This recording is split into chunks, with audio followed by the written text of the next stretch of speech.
स्वागत है स्वसन सेवा ट्रस्ट में एवं इस महान यज्ञ में आप करौली शहर में करौली जयपुर जोधपुर के पास उस करौली शहर के जो करौली नरेश थे उन्होंने बहुत बड़ा सुंदर मंदिर बनवाया और मंदिर लाल एकदम पत्थरों से बनवाया, आज भी है, बड़ा सुंदर बनवाया।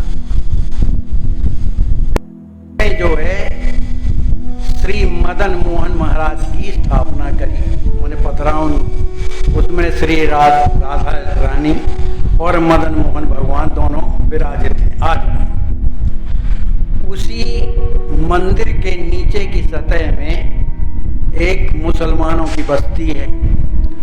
उस बस्ती में एक ताज खां नाम के एक मुसलमान रहते थे, जो बड़े सरल सीधे, जिनका हृदय बढ़िया शुद्ध और मुसलमानी विचार थे उनके। रोज कलमा पढ़ना, रोज कुरान पढ़ना और इबादत करना, ये रोजाना उनका नित्य नियम था। और वो कचहरी में नौकरी करते थे, चपरासी थे।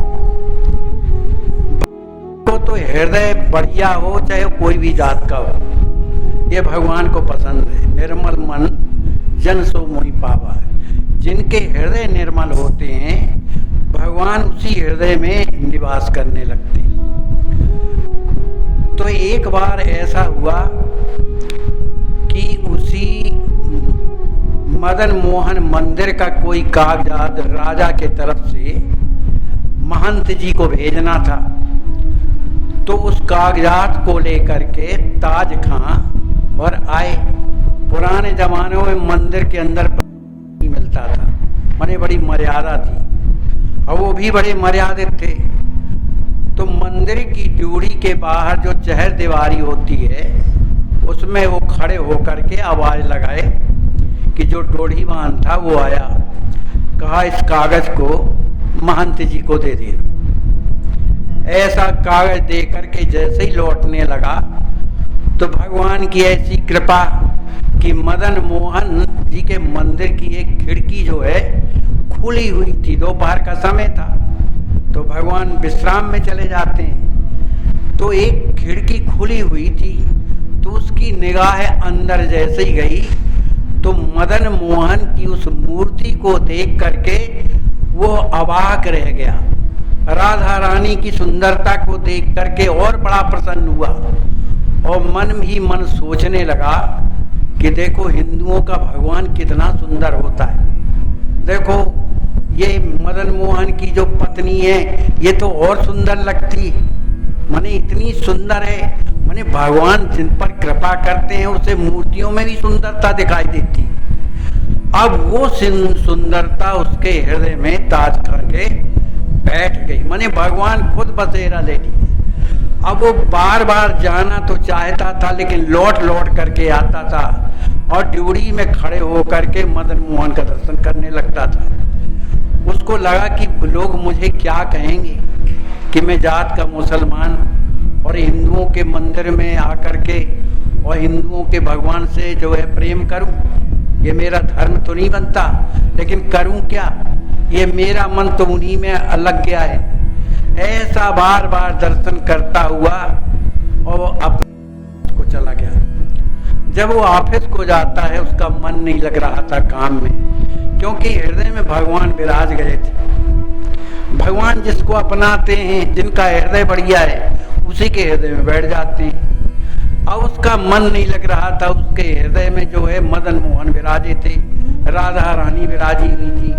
उन्हीं के दर्शन कर करके वो काम में उसका मन नहीं लगता था। किसी तरह समय पूर्ण हुआ, शाम हुई, अपने घर को लौट करके आया, लेकिन अब उसको ना भोजन अच्छा लगे ना कुछ अच्छा लगे। हृदय में जब भी देखो तो मदन मोहन मुस्कुराते हुए, महारानी राधा जो है बैठी हुई मुस्कुरा रही थी, ऐसा उसके हृदय में आनंद आने लगा। इस तरह से वो प्रेम में डूबने लगा। अब आप आता था तो कोई कुछ कहता था ये काम करो, उसको ध्यान ही नहीं रहता था, क्योंकि उसके हृदय में मदन मोहन विराज गए थे। एक दिन की बात है, उसने सोचा जो मुझे लोगों को कहना होगा कहते रहे, मैं इसकी परवाह नहीं करूंगा, क्योंकि अब ये मेरा मन तो अब मदन मोहन का हो गया है, अब जैसा भी करना होगा तो करेंगे। वो रोजाना अपने ऑफिस जाने के पहले मदन मोहन के मंदिर में सवेरे पहुंचता था। श्रृंगार की आरती जो है ड्योढ़ी से खड़ा खड़ा उनका दर्शन करता था और उन्हीं को जो है सलाम करके और फिर अपने काम में जाता था। इस तरह जब लोगों ने देखा कि ये मुसलमान होकर के भी बताओ हिंदुओं के मंदिर में जाता है, तो इस बात की चर्चा जो है महंत जी से लोगों ने किया कि अपने मंदिर में जो ये मुसलमान आता है अच्छी बात नहीं है, तो इसको मना किया जाए। लेकिन उसका तो रोजाना का नियम था, रोज नित्य प्रति दर्शन करता और चला जाता था। अब एक दिन की बात है कि वो जब दर्शन कर रहा था सुबह का सुबह, तो जो महंत जी थे उन्होंने कहा कि जब वो ताज खां आवे दर्शन करने के लिए तो उसे तुम यहाँ से हटा देना, मना कर देना कि यहाँ मत आया कर। तो ड्योढ़ीवान आया, देखा तो वो तो प्रेम में बिल्कुल मस्त था, उसके नेत्रों से प्रेमाश्रु बह रहे थे। उन काफी लगाई लेकिन उसने सुना नहीं, क्योंकि भगवान में मन था, मदन मोहन में। तो उस ड्योढ़ीवान ने ऐसा धक्का उसको मारा ताज खां को कि खाई में गिरा। जब खाई में गिरा तब उसे याद आया कि अरे मैं तो गिर पड़ा हूं। तो उसके चोट लग गई एक दो जगह, किसी को कुछ कहा सुना नहीं, लेकिन वहां से चला। अब उसका मन तो भगवान में लगा हुआ था। अब उसने मन में संकल्प किया कि मैंने तो तुमसे मोहब्बत की है ना, और तू ही तो मुझसे मोहब्बत करता है, तभी तो अपना इतना नूर मेरे को जो दिखाया तुमने, तो मेरी गलती क्या है जो तुम मुझे धक्का मार करके वहां से गिरवा दिया, तो मेरी गलती क्या है? पर कोई बात नहीं है, अब तुम हृदय में बैठे हो तो मैं क्या कर सकता हूँ भाई।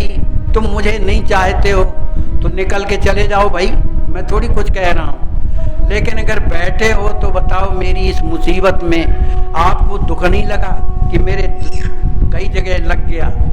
ऐसा मन के भाव से वो सोचता रहा। उसने 2 दिन तक भोजन नहीं किया इसी में कि जब वो खुद आकर के मुझसे मित्रता मानते होंगे, मुझे अपना मित्र मानते होंगे, मोहब्बत करते होंगे, तो मुझसे जब आकर के कहेंगे कि भोजन करो, मुझको खिलाएंगे, तभी मैं खाऊंगा, नहीं खाऊंगा ही नहीं। लेकिन ये संकल्प किसी को बताया नहीं। वो घर में उदास जैसे बैठा रहता था। उसकी पत्नी बोली कि आजकल आप दुखी से रहते हैं, क्या बात है? कोई कष्ट है आपको? किसी ने कुछ कह दिया?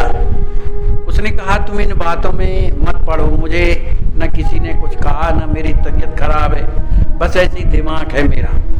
वो कुछ नहीं बोली। अब जब तीसरा दिन हुआ, भाई शरीर भले कहीं भी लगा हो, पर उसका जो अनुभव है शरीर में तो होता है। जैसे उपास व्रत करते हैं तो कुछ न कुछ कमजोरी का तो अनुभव होता है।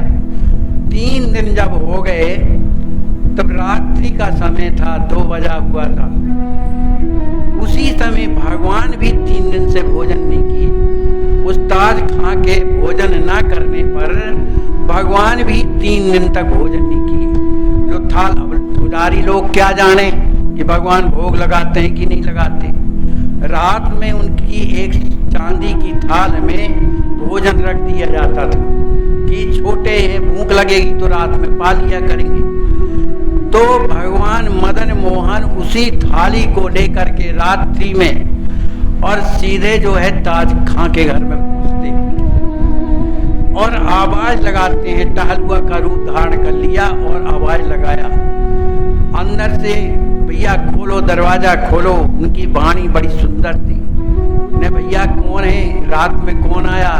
कहा मैं जो है मदन मोहन के मंदिर से मैं टहलुआ आया हुआ हूँ, दरवाजा तो खोलो। और जैसे ही दरवाजा खोले तो भगवान तो ही थे, उनका प्रकाश छाया हुआ था, लेकिन रूप टहलुआ का था। कहा सुनो, महंत जी ने ये थाल तुम्हें भेजा है, तुमने 3 दिन से नहीं खाया, समझ गए, इसलिए थाल तुम्हें भेजा है।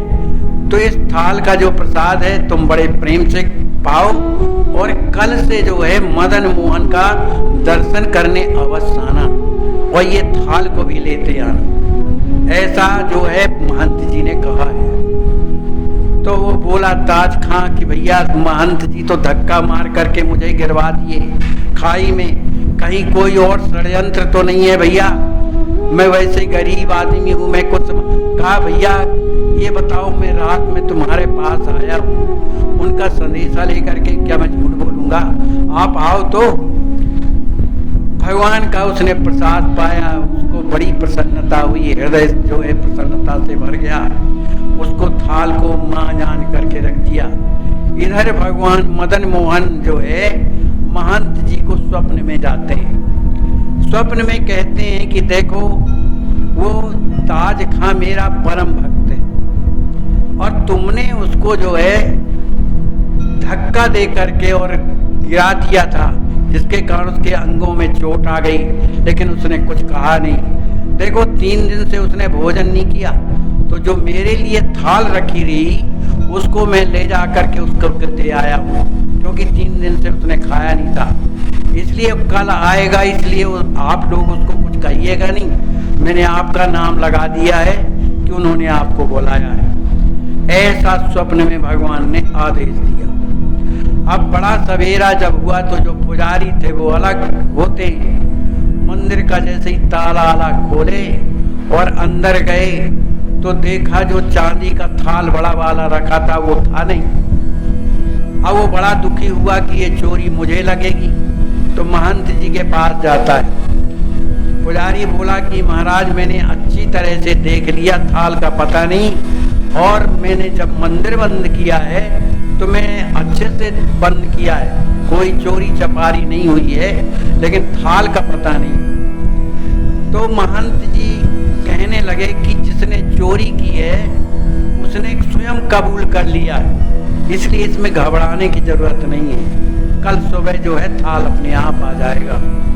अब इधर जो है पुजारी है महंत जी महाराज करौली नरेश जी के पास जाते हैं, महाराज के पास जाते हैं कि जो अपने यहाँ ताज खां है, जो जाति का मुसलमान है, उस पर ठाकुर जी ने ऐसी ऐसी कृपा किया है, 3 दिन का भूखा था तो भगवान अपना थाल दे गए, अब वो सुबह थाल लेकर के आने वाला है। और महाराज भी तो भगवान के भक्त थे, उनका हृदय भरे आया कि चलो हमारे यहाँ कम से कम ऐसे भक्त हैं कि जिनके लिए भगवान खुद सेवा करते हैं, चलो हम भी उनका दर्शन करेंगे।